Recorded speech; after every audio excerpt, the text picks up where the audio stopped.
Hello everyone, good morning and welcome back to my channel daily blogger inner channel. আবার এক নতুন ব্লগে তোমাদের সবাইকে অনেক অনেক ভালোবাসা ও স্বাগত জানাচ্ছি। তোমরা সবাই কেমন আছো? আশা করছি সবাই খুব ভালো আছো, সবাই সুস্থ আছো। আমরাও বেশ ভালো আছি। আজকে হলো মঙ্গলবার আর এখন বাজে সকাল 8টার। আজকে ব্লগটা আমি এখন থেকে স্টার্ট করছি। আশা করছি ব্লগটা তোমাদের ভালো লাগবে, আর ভালো লাগলে অবশ্যই একটা লাইক করে দিও। আর নতুন নতুন তোমরা প্লিজ আমার চ্যানেলটা সাবস্ক্রাইব করে পাশে থেকো। তো যেহেতু রাস্তার সাইডে একদম ব্যালকনিতে বসে আছি, তো সাইডের নয়েজগুলো আসবে, একটু ইগনোর করো। কারণ সকালবেলা একটু মনে হলো ব্যালকনিতে বসি। তো সকালে উঠেছি অনেক আগেই, তখন ওই 7টা মতো বাজে। তো উঠে ঘরের বাসি কাজকর্ম, যেমন ঘর ঝাড় দেওয়া, বাসনপত্র ধোয়া, তো সেগুলো হয়ে গেছে। ঘর মোছাটা এখনও হয়নি। তো এখন এই যে ব্যালকনিতে বসলাম এই যে ব্রাশ নিয়ে, তো ব্রাশ করব। তো ব্রাশ করা এখনও হয়নি, মাম্মা ওদিকে ঘুমাচ্ছে। তো আমি এখন এই যে ব্যালকনিতে বসে ব্রাশ করব। আর আজকে নোংরা গাড়িটা দেখলাম তাড়াতাড়ি ঢুকেছে, এখনও অনেকটা দূরেই রয়েছে। তো মনে হচ্ছে 8:30টার মধ্যে ঢুকে যাবে। তো অন্যান্য দিন কি হয় 9টা বেজে যায়। তো ভাবছি দাঁতটা মেজে নিই, তারপরে নোংরাটা দিয়ে আসবো। তো দেখো কত ফুল ফুটেছে, দেখেছো? তো অ্যাকচুয়ালি জানো তো, এই গাঁদা ফুলটা তোমাদের দেখিয়েছিলাম যে প্রথম যে ফুলটা হয়েছিল অনেকটা বড় ছিল, জানো তো। পরের যে ফুলগুলো হলো মানে খুব একটা বড় না, নর্মাল যে গাঁদা ফুলগুলো হয় সেগুলোই। তো এই দেখো এই ফুলগুলো দেখো, দেখো চাদর পরে মানে পরে রয়েছি। হয়তো তোমরা ভাবতেই পারো যে এখন তো এত ঠান্ডা নেই, চাদর গায়ে দিয়ে কেন রয়েছে।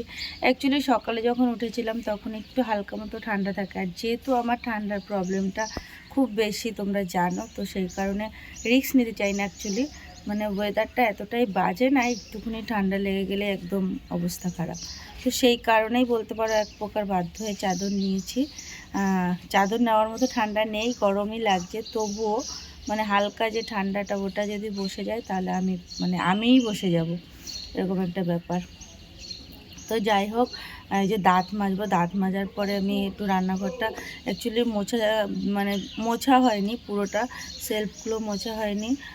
তো শুধু বাসনগুলো মেজে নিচটা পরিষ্কার করেছি, মানে নিচটা মুছে নিয়েছি। তো ও মানে অ্যাকচুয়ালি তোমাদের দাদাভাই সকালবেলা ভাত ভেজে নিয়ে গেছে, তো পুরো একদম সেলফটা নোংরা করে রেখে গেছে। মানে রাত্রেবেলা পুরো পরিষ্কার করে রাখি, জাস্ট আমি সকালবেলা উঠে যদি মানে নেতাটা নিয়ে একটু মুছে নিই তাহলেই হয়ে যায়। কিন্তু ও যখন মানে ওখানে রান্নাবান্নার প্রসেসিং করেছে, তো যে কী অবস্থা করেছে তোমাদের কি বলবো। তো সেটা আবার পরিষ্কার করতে হবে। তো ভাবলাম যে চলো দাঁতটা মেজে নিই, তারপরে পরিষ্কার করব। তো দাঁতটা মেজে রান্নাঘরটা একটু পরিষ্কার করে চা করব, চা করে খাবো। আর থাইরয়েড ওষুধটা খেয়ে নিয়েছি সকালে উঠে। মুখ হাত ধুয়ে নিই, মানে দাঁত না মাজলেও একদম দাঁত মাজার মতো, মানে একদম মুখ টুক ধুয়ে ভালো করে একদম ফ্রেশ হয়ে নিই। তো তখন ওষুধটা খেয়ে নিয়েছি। আর এখনও দেখো চুল টুল কিচ্ছু আমি আঁচড়াইনি, তো সেগুলোকে এখন মানে চুল আঁচড়াবো। তো মাম্মা ঘুমাচ্ছে, মাম্মাকে এখন তো আর ডাকবো না, কারণ মাম্মার এখন স্কুল নেই। সেদিন অ্যাকচুয়ালি আমাদের মিটিংটার জন্যই মেইনলি স্কুলটা খোলা হয়েছিল। তো শুক্রবার থেকে মাম্মাদের আবার স্কুল শুরু হবে, মানে ওই দিন থেকে একদম কন্টিনিউ স্কুলটা হবে। তো শুক্রবার আর শনি রবিবার মানে স্যাটারডে সানডে মানে ছুটিই থাকে। তো সোমবার থেকে এরকম মানে শুক্রবার দিন ক্লাস হবে, তারপর দুদিন জাস্ট ওদের অ্যাডজাস্ট করার জন্য, যাতে স্কুলে যাওয়ার ব্যাপারটাকে ভয় না পায়, তার জন্যই এটা করা হয়েছে স্কুলের থেকে। তো তারপর সোমবার থেকে কন্টিনিউ স্কুল হবে। তো তখন রুটিনটা অন্যরকম হবে, তখন সকালবেলা উঠে একটা তাড়াহুড়ো থাকবে, কারণ এখন 10টা থেকে হবে, কিন্তু এরপরে 9টা নাগাদ স্কুলটা শুরু হবে। তো যাই হোক, চলো দাঁতটা মেজে নিই, তারপরে এদিকে ঘর মোছাও বাকি রয়েছে, সেটাও মুছে নেবো, কারণ মাম্মা উঠে গেলে সেটা আর হবে না। আর ও যেহেতু সারাক্ষণ ফ্লোরের মধ্যেই খেলা করে, ছোটাছুটি করে, তো সেই কারণে মানে আমার ঘরটা মুছতেই হয়, মাসবে, এরকম একটা ব্যাপার। তো অ্যাকচুয়ালি আমার ঘরে তো খুব একটা নোংরা হয়ও না, কারণ বাইরে থেকে যে খুব লোকজন আসে সেরকমও না। তো সেই কারণে একদিন গ্যাপ গেলেও খুব একটা অসুবিধা হয় না, তবুও চেষ্টা করি রোজ দিনই আমি ঘরটা মোছার। যাই হোক, চলো দাঁতটা মেজে নিই। আর নোংরা গাড়িটাও প্রায় কাছাকাছি চলে এসেছে, তো আমি দাঁত মেজে তারপর নোংরাটা দিতে দেবো। আর চলো পরে তোমাদের সাথে আবারও কথা হবে, আর সঙ্গে থাকো, ভিডিওটা দেখতে থাকো, আশা করছি ভিডিওটাও ভালো লাগবে।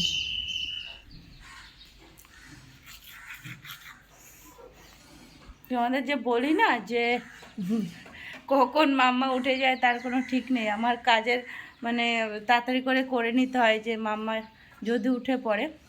তো দেখো আজকে হয়েছে কি, আজকে কি হয়েছে দেখো, দাঁত মাজতে এখন আমার দাঁত মাজা কমপ্লিট হয়নি, তার মধ্যে দেখো একদম পুকুনি বাবা দাঁত মাজ, এই করো খাচ্ছিস কেন, এই করে দাঁত মাজ। হ্যাঁ পুকুনি উঠে পড়েছে।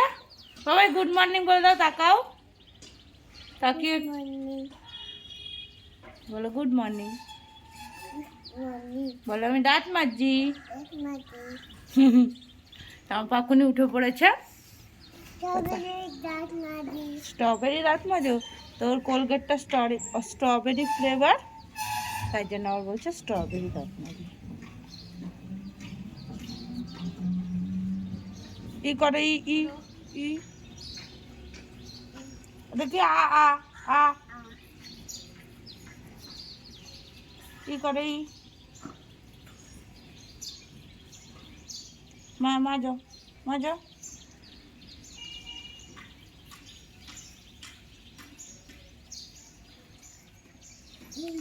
ও এই যে মাম্মাকে মুখ ধোবো, আমিও ধোবো, তো তারপরে চা করবো আর মাম্মাকে কিছু একটা খাওয়াবো, তারপরে খাবার করবো। তো চলো সঙ্গে থাকো, ভিডিওটা দেখতে থাকো। দাঁত মাজো আরও দেবো, দাঁড়াও নিয়ে আসছি আমি, তাই না আমি দিচ্ছি ব্রাশ আমি দিচ্ছি, হয়েছে?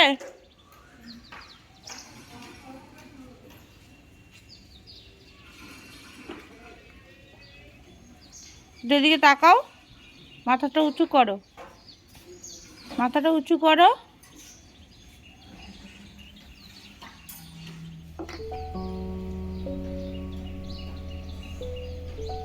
তো ওদিকে সমস্ত বাসি কাজকর্ম কমপ্লিট করে চলে এসেছি রান্নাঘরে। এখন মাম্মার জন্য আমি খাবার করব। তো তোমরা তখনই দেখলে যে মাম্মাকে ফ্রেশ করিয়ে দিয়েছি, দাঁত টাত মাজিয়ে মুখ চোখ হাত সমস্তটা ধুয়ে ওকে টিভি চালিয়ে দিয়ে এসেছি, ওখানে টিভি দেখছে। আর আমি চলে এসেছি রান্নাঘরে ওর জন্য একটু খাবার করব। তো আজকে ওর জন্য খিচুড়িটা একটু অন্যরকমভাবে করছি। অ্যাকচুয়ালি অন্যান্য দিন কী হয়, চাল ডাল সবজি দিয়ে একবারে সিটি মেরে দিই। তো আজকে ভাবলাম চলো একটু ফোড়ন দিয়ে খিচুড়িটা করা যাক।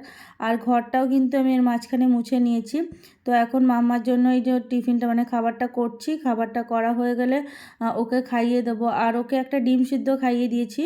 তো ডিম সিদ্ধ খেয়েছে, দুটো বিস্কিট আর একটা ডিম সিদ্ধ খেয়ে ও এখন টিভি দেখছে। তো খিচুড়িটা হয়ে গেলে ওকে আমি খাইয়ে দেবো। তো চলো এদিকে খিচুড়িটা মানে সমস্ত সবজি টবজি মানে ভেজে জলটা দিয়ে দেখো সিটি মেরে নিয়েছি, 7-8টার মতো সিটি দিয়েছি, দেন একদম রেডি হয়ে গেছে। যেহেতু আগে ওকে ডিমটা খাইয়েছিলাম তো সেই কারণে আমার ডিমের থেকে অর্ধেক আবার দিলাম। কি হয় জানো তো, মানে শুধু শুধু খিচুড়ি খেতে চায় না, সেই কারণে একটু ডিম দিয়েছি। তো দেখো এখানে এই যে টক দই নিয়ে নিয়েছি। তো মাম্মাকে তো খিচুড়ি খাইয়ে দিয়েছি, তো এখন একটু টক দই খাইয়ে দেবো ওকে। তো তার জন্য এখানে টক দই নিয়েছি। আর এই দেখো আজকে রান্না হবে কি, ডিম সিদ্ধ করে নিয়েছি, আর এখানে দেখো আলুও সিদ্ধ করা হয়ে গেছে। তো আজকে ডিমের ঝোল হবে। আর এই যে চাল ধুয়ে মানে ভিজিয়ে রেখেছি, অ্যাকচুয়ালি আরও 2-3 বার ধোবো। তো মাম্মা ঘরে দেখছে টিভি, তো ওকে এখন দইটা খাইয়ে দেবো। আর এখানে দেখো যে কলমি শাক রয়েছে। তো শাকগুলো এখনো ভাজা হয়নি, তো ওগুলো মানে সরি ভাজা না, বাছা হয়নি, বেছে তারপরে ভাজবো। তো এই যে মাম্মা, এখন মাম্মাকে আমি টক দই খাইয়ে দেবো। মাম্মা ভীষণ পছন্দ করে টক দইটা খেতে। তো চলো ওকে খাইয়ে নি। মা টক দই খাবে? টেস্টি।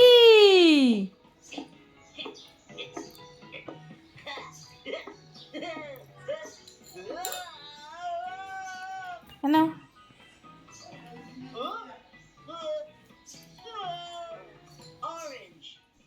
তো ওদিকে মাম্মাকে খাইয়ে দিয়েছি। তো সকালবেলা ঘুমের থেকে উঠে সমস্ত বাসি কাজকর্ম কমপ্লিট করার পরে সবথেকে ইম্পর্টেন্ট বলতে পারো আমার যে কাজটা থাকে মাম্মার খাবারটা রেডি করা, মাম্মাকে খাওয়ানো, এটাই আমার সবথেকে ইম্পর্টেন্ট কাজ থাকে। তো সেটা কমপ্লিট করে দিতে পারলে আমি মানে একদম শান্তি মতো অন্যান্য কাজগুলো করতে পারি।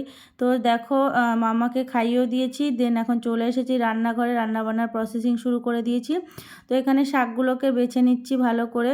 অ্যাকচুয়ালি শাকগুলো ভীষণ ভালো ছিল, একটাও পোকা পাতা ছিল না, হয়তো দু একটার মতো ছিল, সেটা ফেলে দিয়েছি, বাকি শাকটা একদমই ফ্রেশ ছিল। তো ভেবেছিলাম যে দু আঁটি শাক করবো, কারণ অনেক সময় কি হয় অনেক পোকা পাতা থাকলে ফেলে দিতে হয়, তখন শাকটা পরিমাণে কমে যায়। তো ভেবেছিলাম হয়তো দুটো আঁটি করলে অনেকটা মানে শাক হবে। তো দেখলাম যে না, একটা আঁটিতেই অনেকটা শাক হয়ে গেছে, কারণ বেশি ফেলতে হয়নি, শাকটা কচিও ছিল, বেশ ফ্রেশও ছিল। তো যাই হোক আর একটা রেখে দিয়েছি, পরের দিন করে নেব।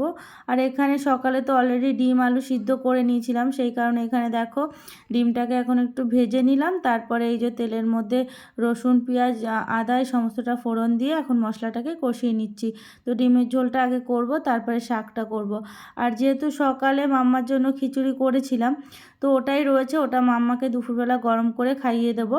আর বিকেলে দেখি অন্য কিছু একটা দেবো, বিকেলে ভাতটা তোকে নাও দিতে পারি, আর খিচুড়িটা বিকেল অবধি আর দেবো না, এই দুবেলাই খাওয়াবো। যাই হোক দেখো মশলাটা কষানো হয়ে গেছে, এখানে আমি এখন আলুটাকে দিয়ে নিলাম। তো দিয়ে ভালো করে মশলার সাথে কষিয়ে নিয়ে এখন ডিমটা দিয়ে দেবো, ডিমটাকে দিয়ে ভালো করে নাড়িয়ে চাড়িয়ে তারপরে মানে ঝোল দিয়ে দেবো, ডিমের ঝোল শাক এটাই করব আজকে। আর বেশি কিছু রান্নাবান্না আজকে করব না, কারণ আর বেশি কিছু রান্নাবান্না করে লাভও নেই, ফালতু খাওয়া হয় না, দুজন মানুষ কি এমন মানে আর রান্নাবান্না করব আহামরি। তো যাই হোক মাম্মার জন্য তো অলরেডি খিচুড়ি করা হয়ে গেছে, তো মাম্মাকে খিচুড়িটাই খাইয়ে দেবো। তো যাই হোক দেখো ডিমের ঝোল আমার সম্পূর্ণ রেডি হয়ে গেছে, একটু ধনেপাতা আর গরম মশলার গুঁড়ো দিয়ে নামিয়ে নিয়েছি ঝোলটাকে। আর এখন একটু রসুন আর শুকনো লঙ্কা ফোড়ন দিয়েছি, এখন শাকটা বসিয়ে নেব। তো শাকটা হয়ে গেলেই আজকে রান্নাবান্না কমপ্লিট হয়ে যায়। তো রান্নাবান্নার পরে তোমাদের সাথে আর শেয়ার করা হয়নি, তার কারণ তখন মাম্মা একটু কান্না করছিল ফোনের জন্য, তো ওকে একটু ফোনটা দিয়ে বসিয়ে রেখে আমি স্নানে গিয়েছিলাম। তো এই ভিডিওটা হলো রাত্রে, তখন ওই 8টা মতো বাজে। তো রাতে যেহেতু সকালবেলা ডিমের ঝোল আর শাকটা করেছিলাম মানে দুপুরের, তো সেটা দুপুরেই খাওয়া হয়ে গেছিলো। দুপুরের মানে যেহেতু অল্প করে করেছি দেখলেই, আর শাকটা যেহেতু রাত্রে খায় না, সেই কারণে শাকটা তখনই খেয়ে নিয়েছিলাম। আর ডিমের ঝোল তো আমি ওই 4-5টা মতো ডিম করেছিলাম, সেটা আমাদের দুপুরেই হয়ে গেছিলো। একটা ডিম ছিল শুধু রাত্রে, সেটা আমার পাপা খেয়ে নিয়েছিল। তো সেই কারণে রাত্রে ভাবলাম চলো তাহলে রুটি করা যাক। তো রুটি আর বেগুন ভাজা তোমাদের দাদাভাই খেতে ভীষণ পছন্দ করে, আমার কিন্তু বেগুন ভাজা দিয়ে ভাতই ভালো লাগে। তো তোমরা কারা কারা পছন্দ করো অবশ্যই কমেন্ট করে জানিও। তো দেখো এখানে এই যে রুটি করে নিচ্ছি আমি, আর তোমাদের আগেও বলেছি আমি কিন্তু খুব একটা ভালো রুটি পারি না, তবে যেটুকুনি পারি সেটুকুনি চলার মতো। যাই হোক এখানে রুটিগুলোকে করে নিচ্ছি, করে ভালো করে সেঁকে নেব, সেঁকে তারপরে বেগুনটা ভাজবো। তো রাত্রে মাম্মার পাপা আর মাম্মাকে রুটি দেব, আর আমি ভাত খাবো। তবে কি হয়েছিল, মাম্মার পাপা 3টে রুটি খেয়েছে, আর যেহেতু আমি করেছিলাম 5টা মতো রুটি, 6টা রুটি সরি, তো মাম্মাকে 2টো রুটি দিয়েছি, সেখানে মাম্মা 1.5খানা রুটি খেয়েছে, আর মাম্মার পাপা 3টে খেয়েছে, আর বাকি যে রুটিগুলো ছিল সেগুলো আমি খেয়েছি। তো আমি কিছুটা রুটি খেয়েছি, কিছুটা ভাত খেয়েছি। আমি ভেবেছিলাম হয়তো ভাত খাবো, কারণ অনেকটাই ভাত ছিল। তো রুটি খেয়েছি, একটু ডাল ছিল আগের দিনের, তো সেটাকে গরম করে আমি রুটি দিয়ে খেয়েছি, আর বেগুন ভাজাটা দিয়ে আমি ভাত খেয়েছি। তো এদিকে আমার সমস্ত রুটিগুলো করা কমপ্লিট হয়ে গেছে, এখন শুধু বেগুনটা ভেজে নিলেই হয়।